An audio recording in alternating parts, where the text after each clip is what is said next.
My mom pointed at me during Easter lunch, and her words hit the room like a sudden storm, sharp and undeniable. Everyone fell silent, the sound of forks and chatter disappearing instantly, leaving only the weight of her accusation in the air. "You're the reason this family keeps falling apart," she said, her eyes glinting with a mixture of anger and disappointment. I felt my stomach drop, unsure whether to defend myself or shrink under the intensity of her gaze. My father cleared his throat quietly, but he didn't say anything, letting the tension hang between us like a thick fog. My younger brother shifted uncomfortably in his chair, avoiding my eyes, as if silently pleading for this moment to pass. I tried to breathe evenly, though my heart pounded in my chest, every beat echoing her words over and over. I wanted to explain, to tell her I had never meant to hurt anyone, but my voice felt trapped behind a wall of shame and fear. She leaned forward, emphasizing each word with a force that made the room feel smaller, tighter, almost suffocating. I remembered all the times I had tried to hold the family together and felt frustrated that my efforts had gone unnoticed. "I never wanted this," I whispered finally, careful not to raise my voice, careful not to give her anger more fuel. Her eyes softened for a fleeting second, but then the hardness returned, a reminder of the deep hurt she had carried for years. I glanced around the table, seeking support, but my siblings were tense and unsure, caught in the crossfire of unspoken grievances. The tension was suffocating, making even the smell of Easter ham and fresh bread seem strange and distant. I realized that this confrontation was about more than me. It was about old wounds, repeated misunderstandings, and years of unspoken frustrations. I swallowed hard and tried to remind myself that listening first could be more powerful than speaking. "Mom, I hear you," I said carefully, trying to convey that I understood her pain even if I didn't fully understand her anger. She nodded slightly, not fully convinced but willing, perhaps, to hear that I was willing to engage. I felt the first stirrings of hope, knowing that acknowledgement was sometimes the first step toward healing.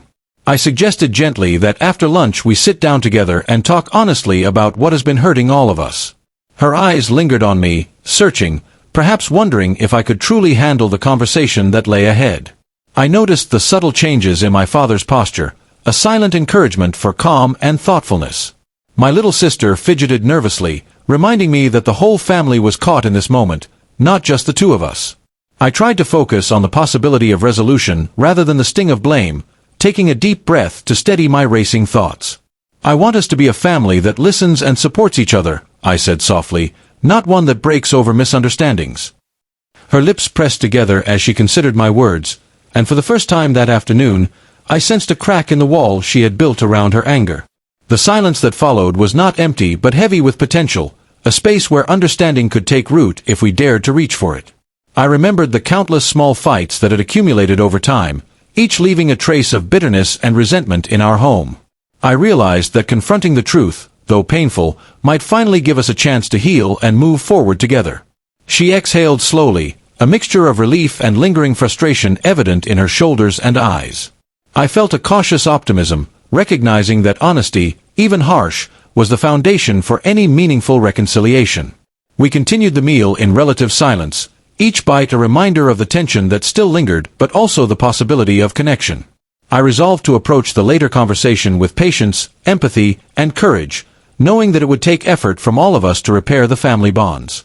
By the end of lunch, the storm had passed just enough to allow us to think clearly, plan calmly, and hope quietly. I realized that my mom's anger was rooted in love and fear, a desperate attempt to keep the family from drifting further apart.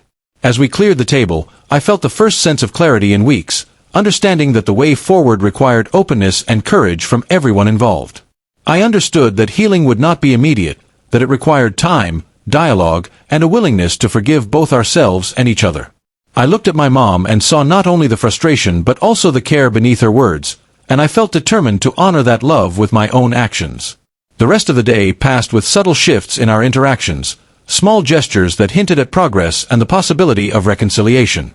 I realized that the hardest conversations often lead to the deepest understanding, and that courage in facing conflict could bring us closer rather than push us apart. By evening, I felt a mix of exhaustion, relief, and cautious hope, knowing that our family had survived a storm and had a chance to rebuild stronger than before. I went to bed thinking about the importance of communication, the power of listening, and the resilience of a family willing to confront its own fractures. The day ended without complete resolution, but with the seed of something greater: understanding, empathy, and the first steps toward healing together.